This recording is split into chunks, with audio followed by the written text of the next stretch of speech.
Hello, chào mừng mọi người đã đến với Claire Dew. Có rất là nhiều cách để chúng ta trị mụn, giảm nám, chống lão hóa. Nhưng các bạn đã thử sử dụng retinol trong quá trình chăm sóc da của mình chưa? Chắc hẳn là các bạn đã nghe về retinol rồi. Nhưng hiện nay trên thị trường có rất là nhiều loại retinol với rất là nhiều mức giá khác nhau khi chúng ta khó lựa chọn. Vì vậy hôm nay chúng ta hãy thử tìm hiểu về retinol nha. Retinol là tên gọi chung cho nhóm các dưỡng chất của vitamin A được dùng trên da. Nói cho dễ hiểu thì giống như là vitamin A được gắn nhiều cái đầu và đuôi khác nhau.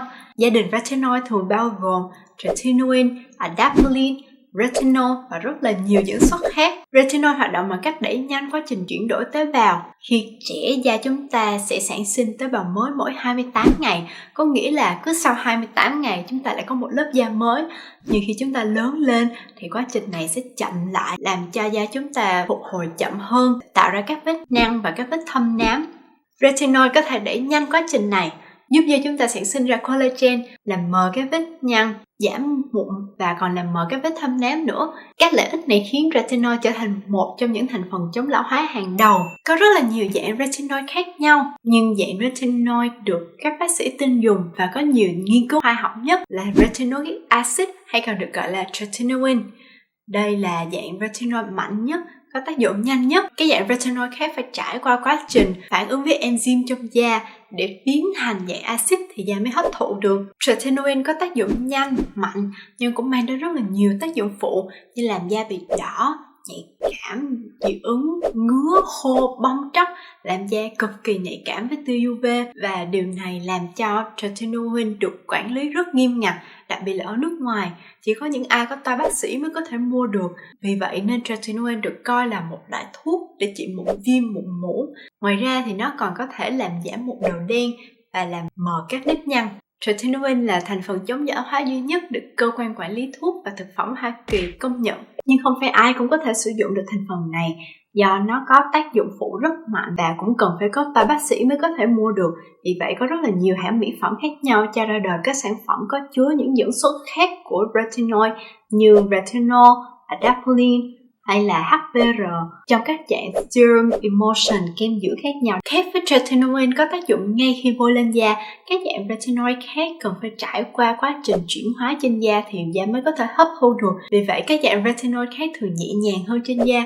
Tuy nhiên vẫn có một số tác dụng phụ nhất định như là làm khô da, bong tróc, làm cho da khó chịu, ngứa, kích ứng. Vì vậy các bạn nên cẩn thận khi lựa chọn và sử dụng retinol nha. Các dạng retinol truyền thống thường được xếp theo số lượng bước cần chuyển hóa để biến thành retinoic acid, ví dụ như là retinol, retinaldehyde hay là retinol ester.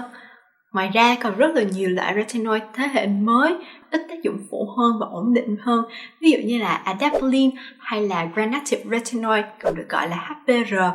Adapalene thường chuyên để trị mụn và HPR thường là người ta sẽ dùng trong các sản phẩm chống lão hóa. Sau khi tìm hiểu sơ về công dụng, chúng mình hãy cùng tìm hiểu về cách sử dụng sao cho phù hợp nha. Đối với các bạn mới bắt đầu, các bạn chỉ cần chạy ra nhà thuốc hoặc là đến các tiệm mỹ phẩm mua ngay một lọ tretinoin với tác dụng mạnh nhất, nồng độ cao nhất và sử dụng mỗi ngày, phải không? No. Như vậy là các bạn sẽ khiến cho da chúng ta trở nên khủng hoảng, nổi mụn như điên và còn làm cho da bị bong tróc nữa. Với kinh nghiệm của mình thấy những người mới bắt đầu chỉ nên sử dụng những loại retinol nhẹ nhàng, ví dụ như là retinol ester hay là HPR, còn được gọi là granated retinol, thì các bạn chỉ nên sử dụng khoảng 1 đến 2 lần một tuần. Khi da các bạn đã quen với các sản phẩm retinol này rồi thì các bạn mới bắt đầu nâng lên sử dụng retinol hay là retinaldehyde hay tretinoin và tăng dần nồng độ lên. Thường thì retinol sẽ bị phân hủy dưới ánh sáng nên các bạn chỉ nên sử dụng retinol vào ban đêm thôi. Retinol có nhiều dạng bào chế như serum, dầu, kem hoặc gel, nên các bạn hãy đọc kỹ hướng dẫn trước khi sử dụng để chúng ta sử dụng cho đúng bước nha. Thường thì các loại serum hoặc dầu các bạn có thể sử dụng trước khi sử dụng kem dưỡng. Đối với các loại serum chống lão hóa này, các bạn chỉ cần bôi một lớp mỏng lên toàn mặt và nhớ là phải bôi xuống cổ nữa nha, vì da cổ cũng cần được chống lão hóa y như da mặt. Và các loại loại kem dưỡng có chứa retinoid thì các bạn có thể sử dụng sau khi bôi serum. Còn đối với các loại thuốc chấm mụn, đặc biệt là các thuốc chấm mụn có chứa tretinoin, thì các bạn nên sử dụng sau khi bôi kem dưỡng. Điều này sẽ làm cho retinoid thấm từ từ vào da, làm giảm khả năng gây kích ứng da nhưng lại không làm giảm tác dụng của retinoid. Sau khi các bạn đã quen với các sản phẩm chấm mụn này rồi thì các bạn có thể sử dụng trước khi sử dụng kem dưỡng. Và đặc biệt là các bạn nên sử dụng retinoid dù ở bất cứ dạng nào khi da đã khô, không nên sử dụng lúc da còn ướt nha. Các sản phẩm retinoid mình cảm thấy thích hợp cho những người mới bắt đầu sử dụng để chống lão hóa là Granactive Retinoid 2% Emulsion của The Ordinary. Như tên gọi, sản phẩm này có chứa 2% Granactive Retinoid, loại retinol thế hệ mới, dịu nhẹ, ít gây kích ứng da. Serum này có chất khá đặc, có màu vàng nhạt, hơi có mùi đặc trưng của vitamin A và không có hương liệu. Ngoài ra còn có Retinol Serum của The Inkey List. Đây là serum có chứa 0,5% retinol và 0,5% Granactive Retinoid, hay còn được gọi là HPR. Serum này có dạng sữa, cũng có mùi vitamin A nhẹ như serum của The Ordinary và không hoàn toàn thấm vào da như Granactive Retinol Emulsion. Mình cảm thấy serum này cũng rất thích hợp với những người mới dùng retinoid. Tuy nhiên, serum này sẽ gây kích ứng hơn một chút so với serum của The Ordinary. Vì thời gian đầu mình mới sử dụng thì mình cũng cảm thấy da hơi châm chích, hơi rát một chút. Chung quy thì thời gian để làm quen với serum này rất là nhanh, chỉ mất khoảng 1 đến 2 lần sử dụng là da mình đã quen rồi. Đối với việc sử dụng các loại sản phẩm retinoid để trị mụn, các bạn nên bắt đầu bằng các loại gel chấm mụn và chỉ chấm lên đúng ngay vùng mụn của mình, không bôi đều khắp mặt nha. Các bạn có thể bắt đầu bằng các sản phẩm ví dụ như là Acne hay là Differin đều có chứa 0,1% adapalene chuyên để trị mụn và giảm thâm. Do retinoid là thành phần có khả năng kích ứng mạnh nên khi sử dụng retinoid các bạn phải nuông chiều da hơn một chút và phải có một quy trình skincare để hỗ trợ cho retinoid. Và đặc biệt khi sử dụng retinoid hoặc ngay cả khi không sử dụng retinoid, các bạn đều nhớ phải chống nắng cho da mỗi ngày, tại vì skincare mà không chống nắng thì coi như là uổng phí. Để giúp cho da bớt kích ứng và bớt khô khi sử dụng retinoid, các bạn có thể sử dụng thêm hyaluronic acid,